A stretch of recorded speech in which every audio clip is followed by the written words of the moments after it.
¿Qué tal amigos? ¿Cómo están? Bienvenidos a Cuestiones de Juristas.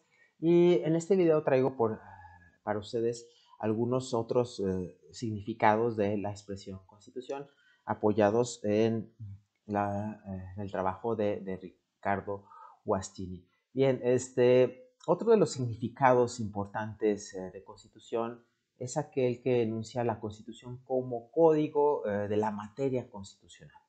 En el lenguaje común, como también para la teoría de las fuentes, el término constitución es comúnmente utilizado para designar un específico documento normativo, o sea, un texto formulado en lenguaje natural y expresivo de las normas jurídicas que formula y recoge, si no todas, al menos la mayor parte de las normas materialmente constitucionales de un ordenamiento determinado.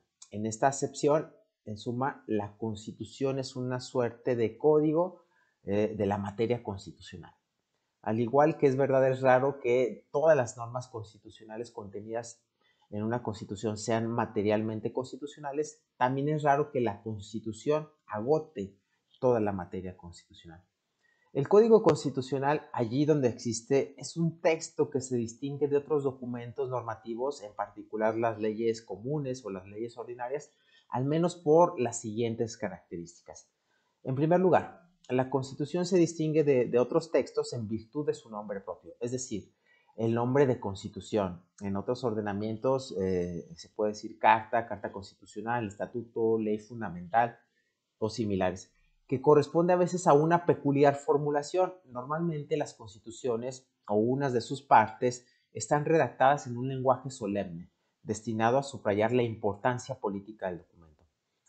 En segundo lugar, el nombre de bueno, continuando con el nombre de constitución, entonces se puede observar en todo ordenamiento, sino en un singular documento normativo. En otras palabras, desde el punto de vista sincrónico, cualquier ordenamiento jurídico incluyente, eh, eh, junto a una multiplicidad de leyes, de reglamentos, etcétera, no ya también una pluralidad de constituciones, sino una sola constitución. ¿Sí?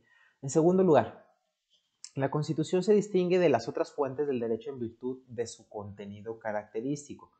Como se ha mencionado, es raro que todas las normas contenidas en una constitución sean materialmente constitucionales y es igualmente raro que la constitución agote la materia constitucional. Sin embargo, las constituciones tienen en gran medida un contenido materialmente constitucional en el sentido que se ha apuntado.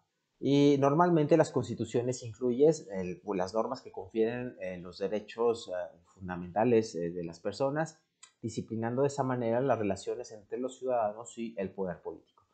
Las normas sobre la legislación y más en general normas que confieren poderes a los órganos del Estado, disciplinando así la organización del poder político mismo. Muchas constituciones contemporáneas además incluyen una multiplicidad de normas de principio o normas programáticas.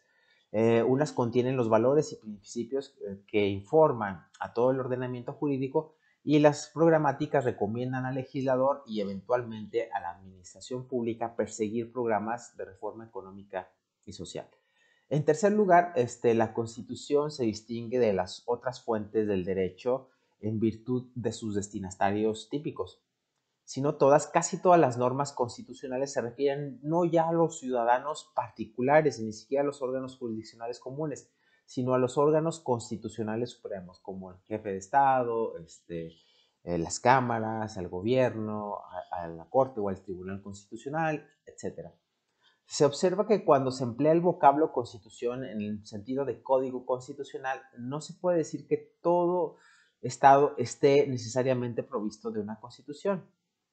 Esto, sin embargo, verdad que la gran mayoría de los estados contemporáneos poseen un código constitucional, pero ningún estado del antiguo régimen lo poseía de hecho.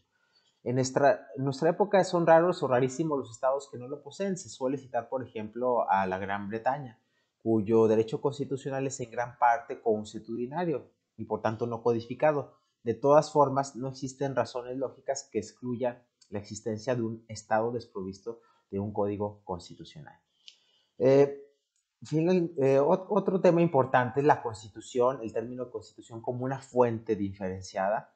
El término constitución también es comúnmente utilizado para referirse a una fuente del derecho o a un documento normativo que se diferencia de cualquier otra fuente por algunas características formales. En primer lugar, la Constitución se distingue de otros textos normativos en virtud de su procedimiento de formación, que es diverso de todas las demás fuentes del derecho. Muchas constituciones, por ejemplo, son fruto de la elaboración y aprobación por parte de una asamblea constituyente elegida para esa finalidad. Otras traen la legitimidad de un referéndum. Otras son fruto de una decisión unilateral de un soberano, las constituciones llamadas otorgadas, por ejemplo, es decir, dadas generosamente por el soberano a su pueblo, etc. En segundo lugar, la Constitución se distingue algunas veces de otras fuentes del derecho, en particular de las leyes, en virtud de un régimen jurídico especial, de una fuerza peculiar que la pone por encima de las leyes y de cualquier otra fuente.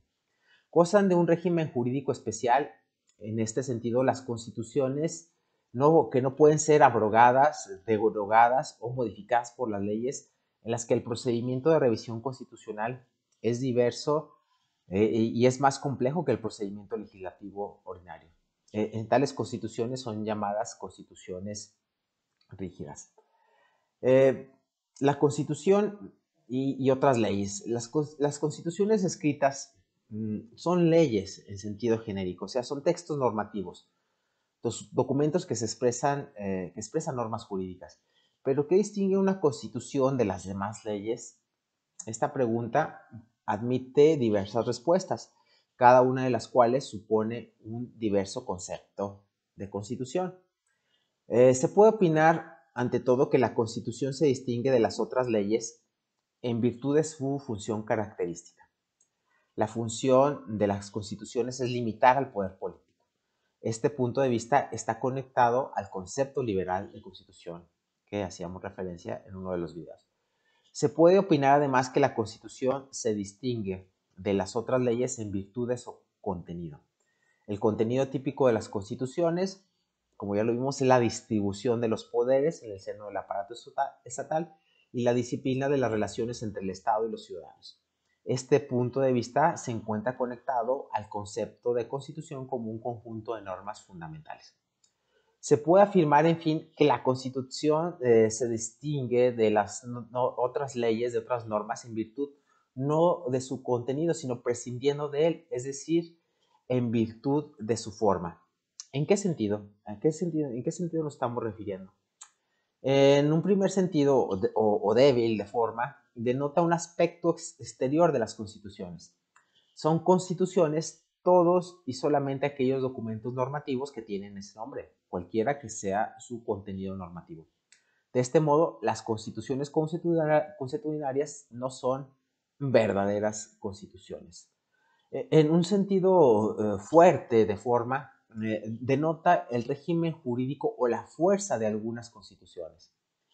En ese sentido, son constituciones todos y solamente aquellos documentos normativos que no pueden ser abrogados, derogados o modificados por otras leyes. De este modo, las constituciones flexibles no son, propiamente hablando, constituciones. Finalmente, a la constitución, en cuanto al tema de constitución como fuente, el significado de constitución como fuente, ¿en qué sentido? En general, las constituciones escritas o constituciones en sentido formal son fuentes del derecho. ¿En qué sentido? Esta tesis puede ser entendida en no menos de tres modos diversos.